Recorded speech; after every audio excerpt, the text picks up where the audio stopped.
Welcome back dito sa channel natin. Pupunta tayo ngayon dito sa Bay City. Magbibigay tayo ng latest updates sa iba't ibang mga bagong government buildings na tinatayo dito. Patuloy din ang development dito sa Bay City. Marami ng mga residential condominium, office building, shopping mall ang itinayo dito. Kabilang na ang mga bagong government building.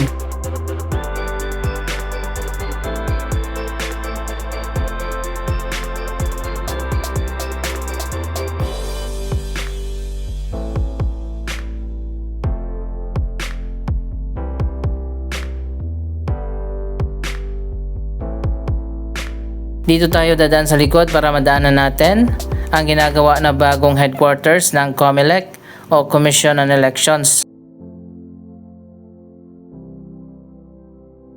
Ngayon na panahon na ng eleksyon, importante talaga ang COMELEC. Kaya naman dito sa Bay City, sa Manila Bay Area, itatayo ang pinakabago nilang main office o headquarters.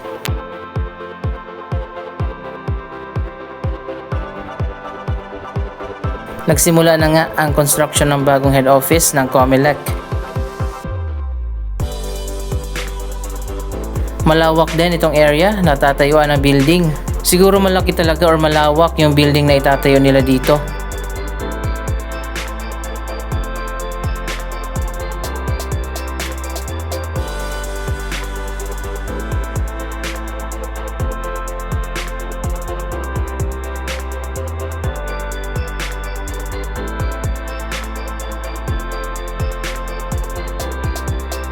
So ayan guys, makikita nyo naman ito na ang latest na progress.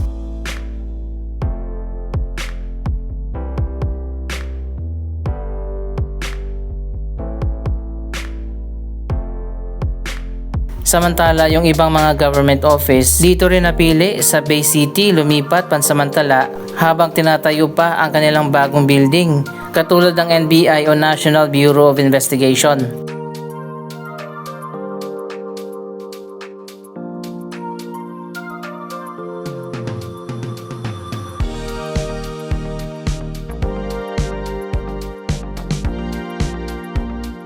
Ito namang katabing building, dito naman pansamantala lumipat ang DFA o Department of Foreign Affairs. Pansamantala pala na umalis muna sila doon dahil ginagawa yung DFA building dyan sa may Asiana City at magkakaroon ng retrofitting para mas tumibay pa ang building nila. Sa ngayon nandito muna ang DFA sa building na yan. Mamaya pupuntahan din natin yan. Dito sa Building D, lumipat ang NBI pansamantala. Na-demolish na nga yung NBI headquarters doon sa may Taft Avenue. At ngayon ay tinatayo na yung bago nilang main office o headquarters. Magtatagal pa ng ilang taon bago matapos ang proyekto na yon.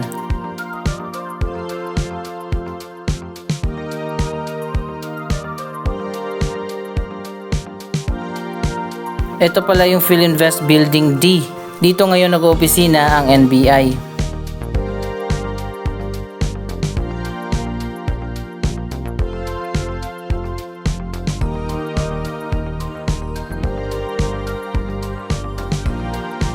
Pero yung tinatayo dito na COMELEC headquarters, ito na talaga ang kanilang permanent na location.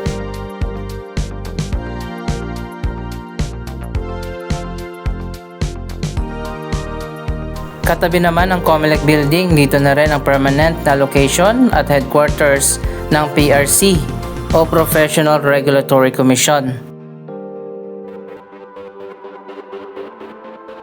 Ayan, tapos na yung building A at itatayo na ngayon yung building B. Dalawang building kasi ang itatayo nila dito na magkadikit.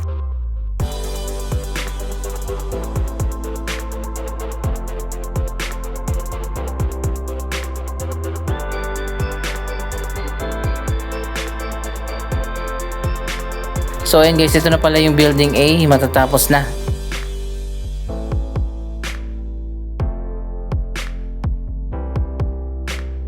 Nasa tapat naman ng PRC building ang bagong main office ng Bureau of Immigration.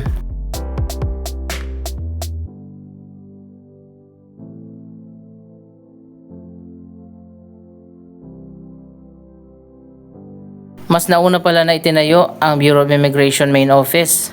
Kaya naman tapos na ang building na ginagawa nila dito. At malapit na mag-transfer dito ang Bureau of Immigration. Nasa Intramuros ang main office ng Bureau of Immigration.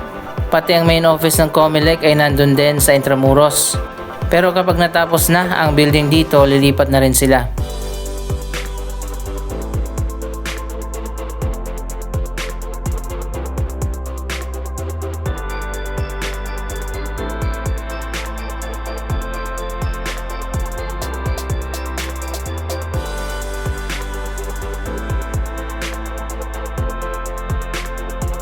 So ayan guys, magkakatabi lang yung mga government buildings dito.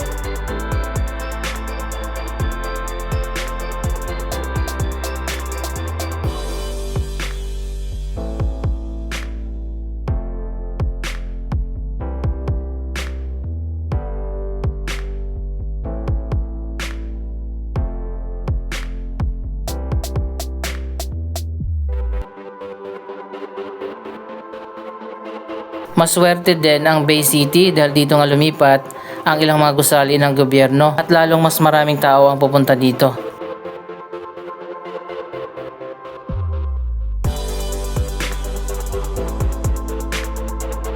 So ayan guys, ang Bureau of Immigration building tapos na.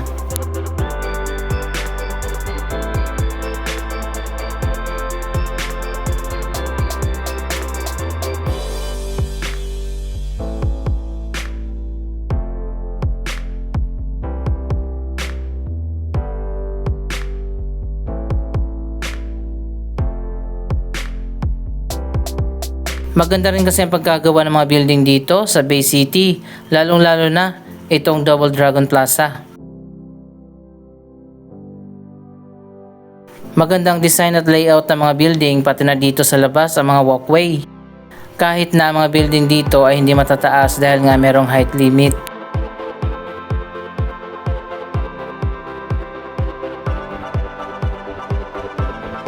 Doon pala sa kabilang side naman yung building na yan, dyan ngayon nag-opisina ang PAGCOR. Ayan, makikita natin yung logo ng PAGCOR o Philippine Amusement and Gaming Corporation.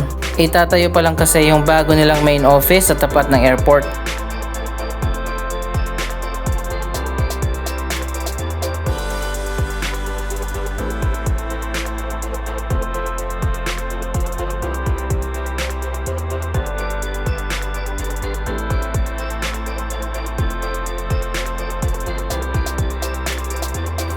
Samantala dito pa sa dalawa pang building ng Double Dragon, magkakaroon sila dito ng major tenant. Ayan, makikita nyo naman nire-renovate na itong dalawang building na magkatabi at naiba na yung style nito.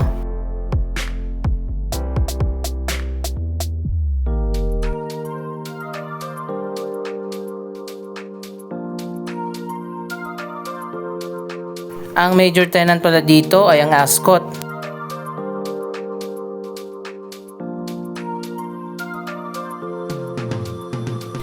So ayan guys, itong dalawang building na pinaganda na ngayon ang magiging Ascot DD Meridian Park.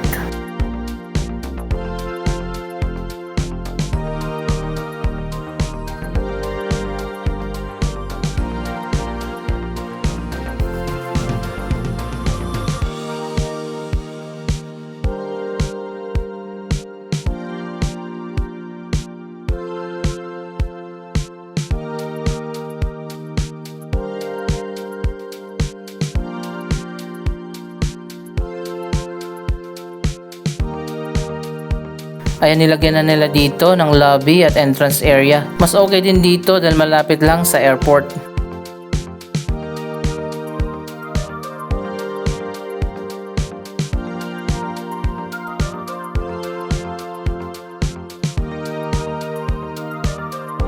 Ito naman ang sinasabi ko kanina na dito nga lumipat ang DFA o Department of Foreign Affairs.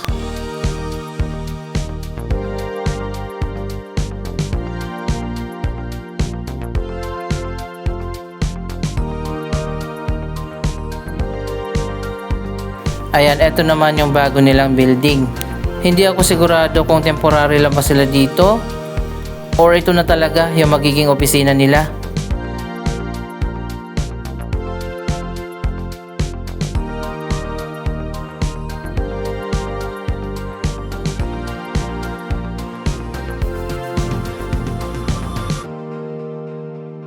Andito na tayo sa pinakadulo ng Double Dragon Towers at yung kabilangan nito ay ang EDSA extension.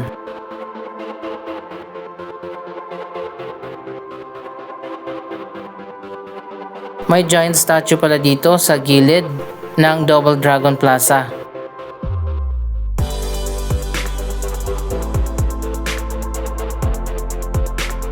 Ayan guys, ito yung sinasabi ko sa inyo na maganda yung ginawa nilang landscaping at mga walkway dito sa harap ng mall. Dito pala sa harap, ang mga building dito ay commercial center at yung taas naman nito ay mga office building.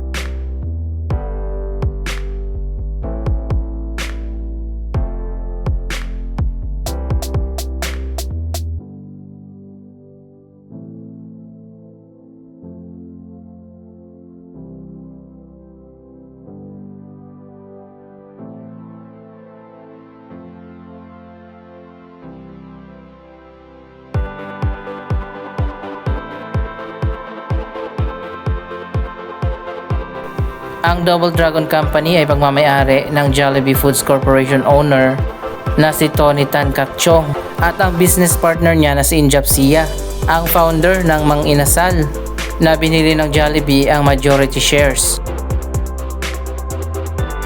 Kaya naman dito sa loob ng Double Dragon Plaza makikita natin ang ilang mga companies ng hawak ng Jollibee Food Corporation.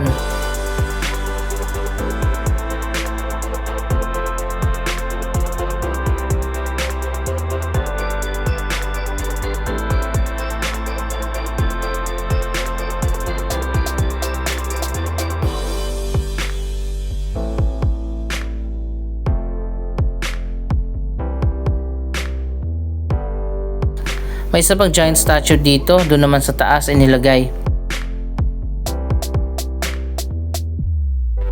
Yan naman ay dedicated para sa mga workers ng BPO industry.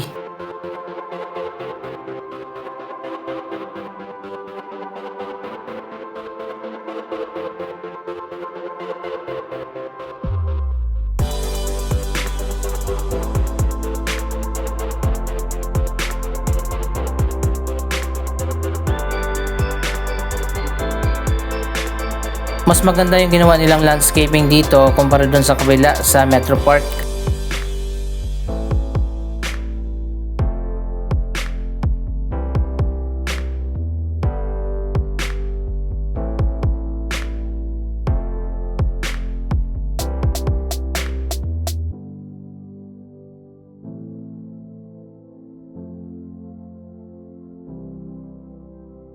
Ito na ang final building ng Double Dragon. Dito yan sa kabila itinayo.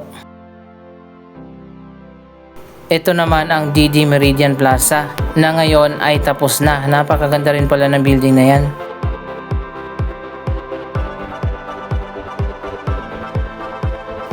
So ayun guys, magkakatabi nga lang dito. Sa Bay City ang iba't ibang mga government building. Finally, andito naman tayo ngayon sa Fort Bonifacio sa Taguig. Ito naman ang new Senate building.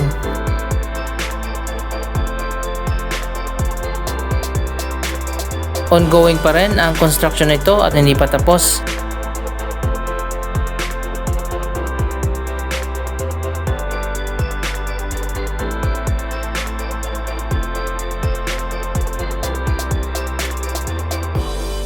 Lumobo na rin ang gasto sa pagpapatayo sa bagong building ng Senado. Mula sa original budget na 8.9 billion pesos, posible na itong umabot sa 23 billion pesos.